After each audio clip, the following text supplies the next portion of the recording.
Olá, está no ar o Jornal da Câmara. Legislativo soma esforços na busca de soluções para a falta de água no Morro da Cruz. Parlamento aprova moções de solidariedade e de repúdio em sessão plenária. E ainda, alerta, com estoque baixo, o Hospital de Pronto-Socorro precisa de doações de sangue. Estas e outras informações você confere a partir de agora, aqui no Jornal da Câmara.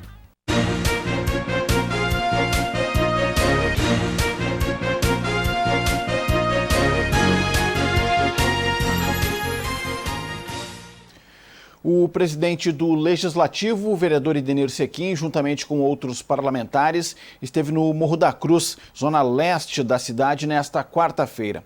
Moradores afirmam que estão há mais de 30 dias sem água. O prefeito da capital decretou situação de emergência para a região com o objetivo de acelerar o atendimento da comunidade. Ao acompanhar o executivo em visita ao local, a representação da Câmara garantiu apoio na busca conjunta de soluções.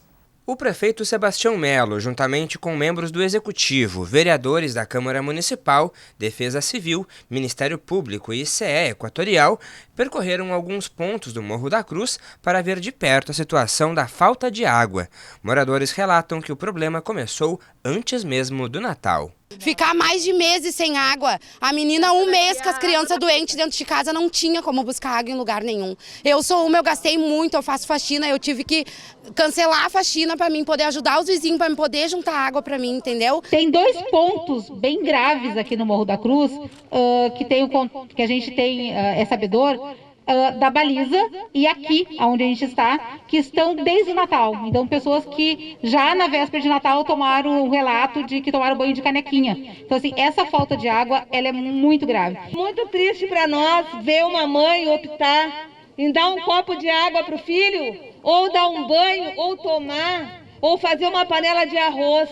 Mulheres que subiam toda 9 de junho até chegar à baliza, não tinha água em casa e a pipa tinha ido durante o dia e ela não tinha conseguido pegar água porque ela estava trabalhando. Segundo o Departamento Municipal de Água e Esgotos, o problema da falta de água acontece em parte porque as moradias são irregulares e não há um sistema formal de abastecimento. O diretor do DEMAI afirmou que é preciso de um trabalho em conjunto para resolver a situação. E a gente tem muito mais gente morando de baixo para cima, então a água não vai chegar. A outra moça que fala que as bombas não estão funcionando, nós olhamos agora no sistema, o reservatório tem água, a bomba que bombeia para cima está bombeando, tanto que a gente passou no caminho e viu um vazamento daquelas mangueiras. O interesse do DEMAI é passar rede, formalizar todas as pessoas. A gente precisa do apoio do DEMAB, a gente precisa do apoio da Defesa Civil, a gente precisa saber da CPFL a distância que a gente tem da rede e a gente precisa do apoio do Ministério Público e a gente vai passar aqui, vai fazer projeto, vai passar as redes aqui, vai melhorar o sistema de bombeamento. O secretário de Habitação, André Machado, afirmou que a pasta vai cadastrar as moradias que estão irregulares. O presidente do Legislativo, vereador Edenir Sequim, do MDB, ressaltou que a Câmara soma seus esforços para a busca de alternativas para a comunidade. Outros 14 parlamentares acompanharam a visita ao local e alguns se manifestaram sobre a situação do Morro da Cruz. A comunidade está se sentindo valorizada nesse momento de receber o prefeito aqui. E que saiam daqui soluções definitivas, prefeito. Porque eu acredito que uma cidade gestada com responsabilidade, porque lá embaixo, gente, o asfalto se desenvolve. Em larga escala, Porto Alegre é uma cidade econômica saudável economicamente, o prefeito sabe disso. Agora nós precisamos garantir que aqui no morro, aqui em cima, também se tenha dignidade. Nós temos 2 reservatórios que foram construídos há anos atrás, onde não tinha mais construções acima daqueles reservatórios. Hoje, se vocês olharem no satélite, vocês vão ver que nós temos muitas construções acima dos reservatórios.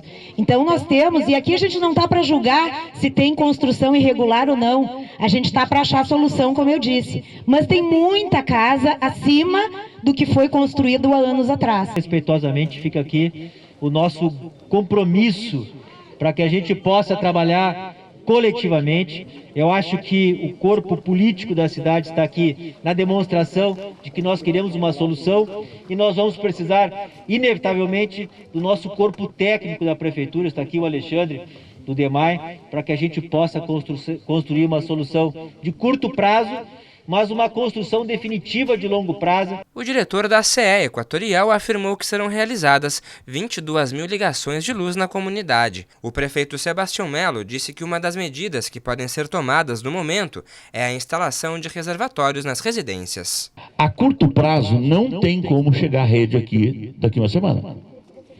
Não tem. Não tem. Então, vou começar a discorrer alternativas que nós temos a enfrentar.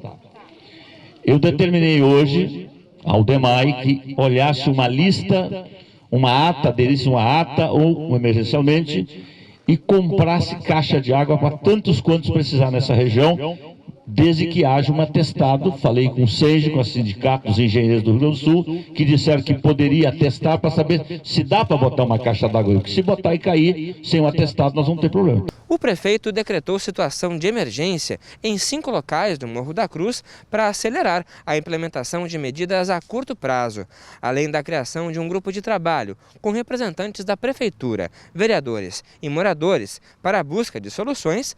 O prefeito destacou que encaminhou ao Legislativo um projeto de lei para a contratação emergencial de profissionais para fazerem a manutenção das redes do DEMAI. E antes da visita à comunidade do Morro da Cruz, os parlamentares apreciaram as propostas que estavam na ordem do dia para a sessão de quarta-feira. Foram aprovadas 2 moções de solidariedade e uma de repúdio. O conteúdo e a autoria das matérias podem ser conferidos no site da Câmara de Vereadores de Porto Alegre. Na sessão de quarta-feira, a Câmara também realizou uma reunião conjunta das comissões permanentes para analisar o projeto de lei do Executivo que trata sobre a contratação de profissionais de enfermagem. O parecer favorável ao texto foi aprovado em todas as comissões. O projeto autoriza a contratação emergencial de técnicos de enfermagem para suprir as necessidades da pandemia. Com a aprovação das comissões, o projeto está apto para ser votado em plenário. Bom, o Jornal da Câmara agora faz um alerta e reforça o pedido de doações de sangue para o Hospital de Pronto Socorro. Para isso, eu recebo a partir de agora aqui no programa, de forma virtual, a médica hemoterapeuta do Banco de Sangue do HPS, Eliete Martins Pereira. Doutora Eliete, seja muito bem-vinda aqui ao Jornal da Câmara. Obrigado pela presença. Nós é que agradecemos essa parceria dos meios de comunicação nessa nossa busca por doadores, né? Uma busca eterna. Perfeito. Doutora, para fazer esse alerta, né, e contextualizar aqui para o nosso telespectador, qual a situação atual, né, do Banco de Sangue aqui do HPS, né? O que tem no estoque e o que seria o ideal para manter um atendimento pleno? Bom, a nossa situação atual é que o nosso estoque, pelo menos do grupo O, ele caiu para 50% daquilo que é o nosso necessário diário para que a gente tenha certeza que possa atender todos os eventos que acontecerem, né? E a partir do momento que o nosso estoque chega nesses 50%, a gente dispara um alerta, né? Olha, a gente precisa fazer um chamado mais eficiente, um chamado para a comunidade, porque isso serve, além da gente alertar a comunidade dessa situação, para que ela possa tomar as medidas e nos ajudar a resolver essa situação. Então, quando a gente tem esse alerta, né, 50% do estoque, principalmente do grupo O, a gente começa de uma maneira mais geral a chamar doadores, né? A gente dispara esse pedido de ajuda aos meios de comunicação para que a gente possa avisar a comunidade e chamar ela para contribuir, né, para resolver essa situação. Tá certo. Doutora, lembrando, né, que o HPS é uma referência, né, no atendimento de trauma grave aqui para a região, e eu gostaria que a senhora colocasse também, para que o nosso telespectador tenha o entendimento da grandiosidade, né, da forma de atendimento do HPS, qual é a quantidade, né, necessária de bolsas para fazer esse atendimento mensal? Bom, o HPS, como tu dissesse, é referência em trauma, né? Então, todos os grandes acidentes graves, todos os traumas graves que acontecem na cidade, eles são triados aqui para o HPS ou para o outro hospital, que é o Cristo Redentor, né? Então, a gente precisa ter um estoque em caixa, né, no banco de sangue, para que, quando um evento desses graves, um paciente grande traumatizado, com um sangramento muito intenso, ele usa muitas bolsas de sangue. Então, a gente precisa já ter disponível, né? Diferente de um hospital eletivo, em que às vezes dá tempo da gente chamar o doador, dá tempo de repor o estoque, o HPS não. A gente transfunde, em média, umas 270 bolsas por mês. Nos tempos tranquilos, assim, de 7 a 10 unidades dia. O problema do pronto-socorro é que hoje a gente pode transfundir 10 bolsas e amanhã a gente pode transfundir 50 num único paciente. Então, a gente precisa ter um estoque mínimo na casa, né, baseada nos atendimentos anteriores, que esteja disponível para atender esse paciente grave. A gente procura ter 35 bolsas de O em estoque todos os dias. E hoje a gente tem conseguido manter 15, com muito esforço, assim, com a colaboração não só do Hemocentro, como de vários hospitais, porque a gente tem que alçar a mão de outras parcerias, né? A senhora chama atenção, né, doutora, para a necessidade mais específica, né, em relação ao tipo O, né, que seria, enfim, o mais utilizado no caso. Sim, o grupo O, né, ele num primeiro momento, num paciente politraumatizado, é o sangue que a gente tem que fazer até que a gente tenha tempo de coletar uma amostra, de fazer os testes e descobrir o grupo sanguíneo desse paciente. Então, o grupo O, ele é o doador e é aquele que a gente usa nos pacientes que chegam gravemente feridos, que estão sangrando e como medida imediata já é transfundir, antes mesmo de qualquer exame. Então, a gente tem que ter o grupo O, porque esses pacientes, eles fazem uso num primeiro momento, independente do grupo do paciente, às vezes a gente precisa fazer o O, começar transfundindo o O até que a gente tenha tempo de fazer exames e outros testes e descobrir qual é o grupo do paciente para aí, então, passar a usar o grupo do paciente. Por isso que o O é tão importante para nós. Certo. Doutora, a senhora avalia que tem uma causa específica para a redução dos estoques nessa época, ou é a questão da pandemia, ou já é uma questão mais tradicional em função do período mesmo, que é um período de férias, que as pessoas acabam se afastando da capital, enfim? Olha, a gente já tem tradicionalmente, todos os anos, né, em Porto Alegre principalmente, essa queda do número de doações. Até porque é um período de férias, o porto-alegrense tem que sair da cidade. A gente que mora em Porto Alegre sabe que os meses de férias, os meses de verão, a cidade já fica um pouco mais vazia. Mas a gente está percebendo que esse ano a situação está um pouco mais grave, assim. A gente já estava acostumado a trabalhar com 30% menos do estoque, mas dessa vez a gente teve uma queda bem importante, né? De 50% a 60% de estoque. A gente sabe que alguns serviços da Grande Porto Alegre caiu até mais que isso o estoque. A gente atribui, nesse momento, a pandemia. Eu acho que as pessoas, elas perderam um pouco o hábito de ir até os hospitais, as pessoas estão evitando ir até os serviços de saúde, muitas pessoas estão restringindo a sua circulação, né? Apenas para o trabalho, do trabalho para casa e para fazer as coisas que são realmente essenciais. Só que a gente deu uma esquecida que doar sangue também faz parte das coisas essenciais, né? A gente precisa manter os estoques de sangue.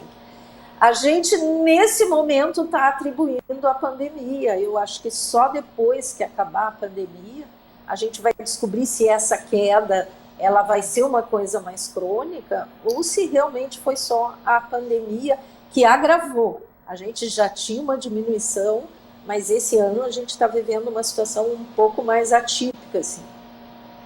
Certo. Doutora, eu queria que a senhora então reforçasse, né, o convite e, mais do que isso, o apelo, né, à população de Porto Alegre para que se dirija ao Hemocentro, né, que é onde são feitas as doações, tendo em vista, né, que a doação de sangue é um ato que pode salvar vidas, mais de uma inclusive, né, doutora? Sim, uma doação de sangue a gente pode salvar até 4 vidas, porque a gente separa esse sangue nos componentes que a gente precisa em cada momento do paciente. E a gente vem fazer esse apelo, dizer para as pessoas: cuidem-se, protejam-se do coronavírus, mas não esqueçam de doar sangue. Doar sangue é um ato importante. Às vezes tem um paciente esperando uma transfusão para ir embora, às vezes tem um paciente esperando uma entrada de sangue no estoque do banco de sangue para fazer a sua cirurgia, às vezes uma cirurgia que ele está esperando há muito tempo. E também doar sangue para que a gente tenha esse estoque nos prontos-socorros para poder salvar realmente uma vida, né, que não se perca uma vida por falta de sangue. Então a gente vem fazer esse apelo àqueles que podem doar sangue, as pessoas do grupo O que doem sangue, o sangue delas é muito importante, todos são importantes, mas que as pessoas do grupo O não esqueçam de ir aos bancos de sangue, e que aqueles que tiverem entre 16 e 69 anos, que tiverem mais de 50 quilos, que não estejam tratando nenhuma infecção ou não estejam com infecção, que se dirijam aos bancos de sangue, para nós do Hemocentro, para a gente repor o nosso estoque. Certo. Para mim encaminhar a última pergunta aqui para a senhora, doutora, eu já vou também deixar aqui na tela o endereço do Hemocentro e também na sequência o telefone para que as pessoas possam se dirigir até lá para fazer essa doação ou possam ligar para pegar informações, pegar todo o serviço, horários de como é que funciona. Vamos botar aqui na tela para que a gente, o nosso telespectador já possa também se apropriar desse endereço, anotar aí. E eu encaminho para a senhora uma última questão. Em relação aos doadores, para quem já é doador ou para quem pretende começar a fazer essa doação, mas tem essa questão da pandemia. Para quem contraiu o coronavírus, tem alguma contraindicação ou algum período necessário para que a pessoa, após a passagem do coronavírus, do Covid, ela possa doar novamente? Bom, para as pessoas que tiveram Covid, né, a infecção pelo coronavírus, 10 dias após o desaparecimento dos sintomas, já pode doar sangue. Para as pessoas que tiveram contato com alguém com Covid, 10 dias após esse contato. Para as pessoas que fizeram a vacina, as vacinas atuais que estão aí, 7 dias após a vacinação. Já pode doar sangue. Perfeito. Bom, eu quero agradecer a presença aqui da médica hemoterapeuta do Banco de Sangue do HPS, Eliette Martins Pereira, já deixando também o telefone, mais uma vez aqui, do Hemocentro, né, que é o 3336-6755, está aí na tela. Vou deixar mais um tempinho para que as pessoas possam anotar e pegar todas as informações do procedimento, enfim, para fazer essa doação, esse ato de amor e que pode salvar vidas, até 4 vidas, né, como a senhora colocou aqui, né, doutora. A palavra final à disposição, doutora, para que a senhora até possa reforçar esse apelo aí à comunidade. Bom, a nossa solicitação é que as pessoas respondam. Eu tenho visto que não é um apelo só do pronto-socorro, é um apelo de todos os bancos de sangue. Dirijam-se ao Hemocentro e doem sangue, digam o nome do hospital de pronto-socorro, para que a gente, né, saiba o quanto as pessoas estão ajudando a nossa instituição. E doe sangue, salve vidas. Os doadores, assim, eles são os nossos parceiros. A ansiedade que a gente tem de vir trabalhar todos os dias e ver a geladeira vazia é incomparável. E acho que todos os doadores têm essas geladeiras vazias e percebessem o quanto o sangue pode fazer falta no momento da vida. Eu acho que a gente correria todos aos bancos de sangue. estão salvas. Tá certo, falhou um pouquinho ali a internet, mas deu para entender bem o recado, né? Então, é um ato importante que pode salvar vidas, porque muitas vezes você é o doador, mas muitas vezes, em alguns casos, você pode também precisar da doação de sangue. Então vá até o Hemocentro, mais uma vez o endereço aí do Hemocentro, e importante, né, como a doutora Eliette frisou, diga que é uma doação para o HPS. Com isso, a gente vai encerrando o Jornal da Câmara de hoje. Fica o convite para que a gente se encontre na próxima edição e também o convite para que você acesse o site da Câmara de Vereadores de Porto Alegre para mais informações do Legislativo. Obrigado pela sua audiência. A gente se encontra na próxima edição. Até lá.